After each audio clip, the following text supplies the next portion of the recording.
మహానాడు తెలుగు తమ్ముళ్ళకి ఇంతకు మించిన పండగ మరొకటి ఉండదు. ప్రతిసారి ఒక్కో ప్రాంతంలో నిర్వహించే ఈ పార్టీ పండగకి ఈసారి ఉత్తరాంధ్ర వేదిక కాబోతోంది. ఇంతకీ ఉత్తరాంధ్రలో ఎక్కడ నిర్వహించబోతోంది, అక్కడే ఎందుకు అని అంటే అనేక కారణాలు ఉన్నాయంటోంది టీడీపీ క్యాడర్.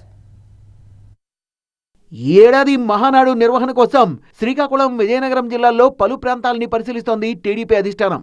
విజయనగరం జిల్లా భోగాపురం, పూసపాటిరేగ మండలాల పరిధిలో జాతీయ రహదారిని ఆనుకొని 4 ప్రదేశాలని ప్రాథమికంగా ఎంపిక చేసింది టీడీపీ.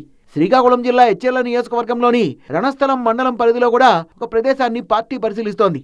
ఈ ప్రాంతాలన్నీ పరిశీలించి అనువైన స్థలాన్ని ఎంపిక చేసే పనిలో ఉంది పార్టీ. ఏపీ టీడీపీ అధ్యక్షుడు పల్లా శ్రీనివాస్ నివేదిక ఆధారంగా మహానాడు ఎక్కడ నిర్వహించాలి అనే దానిపై పార్టీ నిర్ణయం తీసుకునుంది. మే 27, 28, 29 తేదీల్లో మహానాడు జరగనుంది. మొదటి 2 రోజులు పార్టీ ప్రతినిధుల సమావేశాలుంటాయి. చివరి రోజు బహిరంగ సభ ఉంటుంది. ఈసారి సమావేశాలకు ఉత్తరాంధ్రను ఎంపిక చేయడానికి రాజధానిపై రాష్ట్రంలో జరుగుతోన్న రచ్చే కారణం.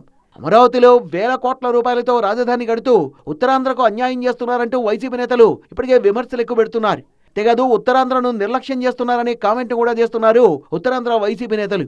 ఒక రాష్ట్ర ప్రభుత్వానికి ఈనాడు 3,30,000 కోట్లు ఆదాయం బడ్జెట్లో సమకూరితే మా దగ్గర 1,000 కోట్ల ప్రాజెక్టు సంవత్సరానికి పూర్తి కాదే. ఇది ధర్మమా అని అడుగుతున్నాను నేను. ప్రభుత్వాలు ఇలా చేయొచ్చా అని అడుగుతున్నాను. ఏది అమరావతి, మీరు చెప్పిన అమరావతి ఈ డబ్బంతా పెట్టడానికి ఇంకో 40-50 సంవత్సరాలు, అంటే ఇంకో 40-50 సంవత్సరాలు ఈ శ్రీకాకుళం, విజయనగరం, వెనుకబడిన విశాఖపట్నం, అక్కడ ఉన్నటువంటి రాయలసీమ, చిత్తూరు, అనంతపురం, కర్నూలు, కడప ఈ ప్రాంతాల్లో ఉండేటువంటి పేదలు అలాగే ఎదురు చూడటమేనా? వాళ్ళ పరిస్థితులు మరి మెరుగుపడాల్సిన అవసరం లేదా? వైసీపీ నేతల విమర్శలు, ప్రచారాన్ని తిప్పికొట్టేందుకే ఉత్తరాంధ్రలో మహానాడు పెడుతోంది టీడీపీ. కూటమి ప్రభుత్వం వచ్చాక భోగాపురం ఎయిర్పోర్ట్ను దాదాపుగా పూర్తి చేసింది.